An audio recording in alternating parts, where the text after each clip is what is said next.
Google celebrates the Met's 151st anniversary with a carousel of selected works from the museum's vast collection.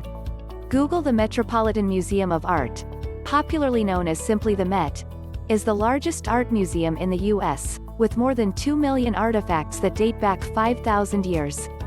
On Tuesday, it's marking its 151st anniversary, and Google is joining in the party with an animated doodle featuring 18 pieces of art from the museum's vast collection. The museum's origins stretch back to 1866 and across the Atlantic Ocean, when a group of Americans in Paris decided to create a national institution and gallery of art that would make art and art education available to people in America. 4 years later, on April 13, 1870, the Met was incorporated. Editors' top picks. Subscribe to CNET now for the day's most interesting reviews, news stories and videos. The museum's first location was in the Dodworth Building at 681 Fifth Avenue. The museum relocated in 1880 to its current site about a mile up the street on the eastern edge of New York's Central Park. The museum's 2 million square feet houses 17 separate departments, including ancient art from around the world, musical instruments, costumes, and antique weapons and armor, among other items.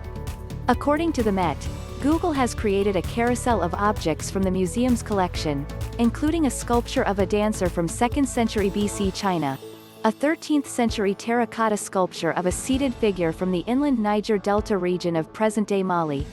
The unicorn rests in a garden, 1495 to 1505, from the Unicorn Tapestries.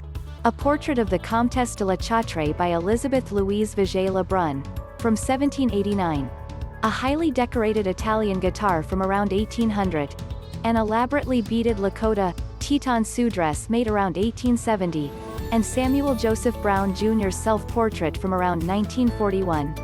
Under the carousel is a rendering of the Met's Fifth Avenue building, with lines show where each object can be found within the galleries. Learn more about each object in the carousel by visiting the museum's website. Google's homepage also links to an anniversary exhibit on its Google Arts and Culture called Making the Met.